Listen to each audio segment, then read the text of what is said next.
Yes, ma'am. From my standpoint, the elephant in the room is the economics of the publishing industry. This has been a very ideological conversation by and large, and I think what we're going to be needing to face in the next couple of years is that this huge economic tectonic shift that's been happening is pushing the publishing industry into an abyss. 5 years ago, people were saying that the life of the average new book is somewhere between that of milk and yogurt. But now, that's even the idea of new books. I mean, when Houghton Mifflin is telling its editors not to sign anything, we're in a new era. And the other side of that coin, of course, is that things like Google Books are bringing backlists up, so that you can hope that we can all hope that quality is what is going to prevail rather than newness, which has been during our lifetimes really the criterion. What's the hottest new thing? That may be evaporating now that we have access to things from all kinds of different times at once. But it's really a huge paradigm shift. And people like me who've made their living as in the arts as we thought of it, and as entertainment as it's now more often classified, are having to look for a new framework. So I'm wondering how you feel that that's affecting you and all of us as far as what the democratization of the media means that the old economic model for getting stuff out to people just doesn't exist anymore. And what do you think about that? Great question. I guess I have to take this one as the publisher on the panel. Yes, that's right. We'll share this one. Well, I actually started out at HarperCollins, and where I learned a lot. And unbeknownst to me, like Rupert Murdoch, I didn't even know who that was, 16 years ago. None of us really did.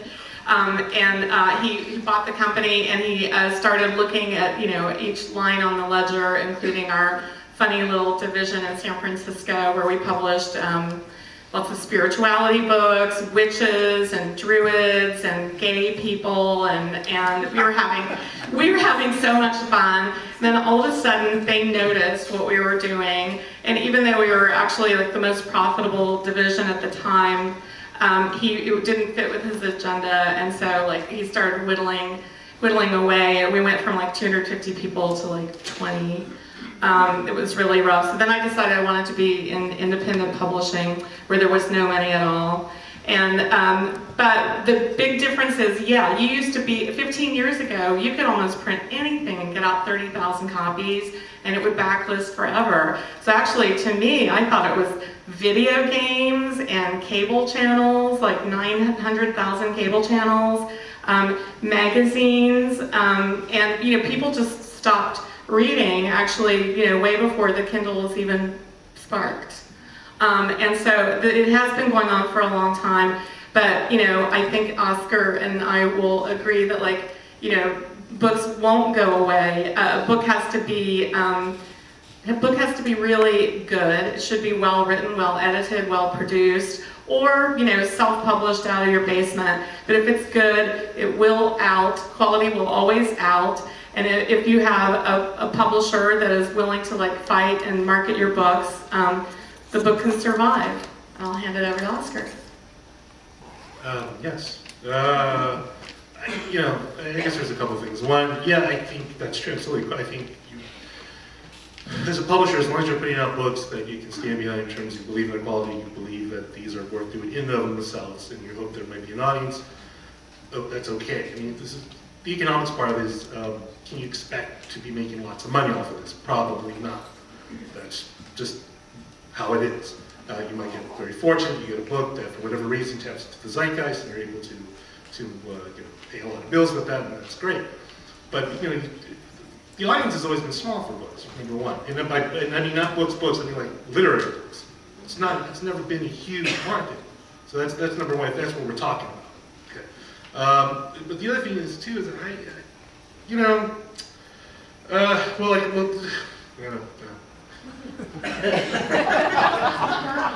can publish books with you do what you believe in, you hope for the best, but that's true of anything you do in life. Anything you do in life. You pursue, to use the Joseph Campbellism, you follow your bliss, and you hope to God who pays the bills. That's pretty much, that's the end of that, regardless of it's publishing or anything else. But also too, I mean, the idea that like the internet, exposes people to new works that they might otherwise know in terms of older works and stuff like that. They've always been around. They were in the libraries, and they weren't terribly hard to get to. I remember having this conversation, back in the days of the early 90s, when the internet was all the rage. And, people say, this is going to change the world, this is going to do this is going to do that, and, you can find stuff like, you got all these books. They go, really? You mean like the ones at the library? The ones that you get free library card, basically all you got to do is show up and they give one to you. You mean that? Well, okay, so what's keeping you from doing that? It's not, if we live like in Zaire, I understand. But, you're in the United States, it never was terribly hard to get a hold of these books if you wanted to get them. No one was sitting there, with a glass shield pushing you away. I can't believe that maybe we're so now, well, I was going to say profoundly lazy, but it's not that we're profoundly lazy. Our time. So this is the other thing too about more than anything else, I think what's hurting the book industry is that no one has time to read. They don't have time to talk to their children, let alone to read. People are working ridiculous hours just to subsist, and you want them to read. Why would they do that? Seriously, why? How could they do that? Again, this is what I mean about technology amplifying other problems. Problem is, you're working like a dog and you're not getting much money. This is a problem, right? And that's when you realize stuff like, geez, I don't have time to read, or the only way I can talk to my friends is through Facebook because I don't have time to actually go out and see people anymore because I'm working on weekends and no one's compensating me because if I don't, I lose my damn job. These sort of things, right? I can't stress this enough. Technology is the tool and it's a mirror and it amplifies things. Anything you see there that's right is not necessarily the technology, it's what's already around you. We have time, thank you, Oscar. We have time for one more question or statement. I was wondering, we have in the room here a member of the Mechanics Institute Library named Jade, who loves to read, and I wonder if she wants to say something about books or how you feel about books. Is there anything you would like to say about that? No.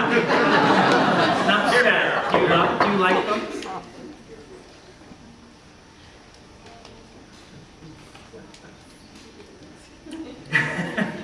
She does. All right. Okay, one more. Sir. Well, this whole conversation seems to be focused on a very narrow band of time. I think this whole conversation is focused on an extremely narrow band of time. At an earlier point, the public library seemed to be a great danger to publishing and to authors being able to make a living. The book itself has deprived, there was actually an excellent book, probably not in the collection of this library, though perhaps it should be, called From Script to Print, about how much was lost in the way of small languages, in the way of small local cultures, by the existence of the printed book, in which the text was going through the same words all the time, and this favored nationalism, the growth of academies, all sorts of things that could be deplored in terms of the 16th century, and were. What's more, written language has taken away a great deal. Reading all the time. Reading from a book is just as misanthropic as reading from a Kindle as far as I'm concerned. I sit there on the bus and I'm shutting out the humanity of other people. So if you look at this from, say, the ancient world's point of view, what you complain about books, what you complain about a lot of printed books, libraries, this is very narrowly focused. Well, thank you for the long view. I'm afraid that's all the time that we have. I want to thank very much the panelists.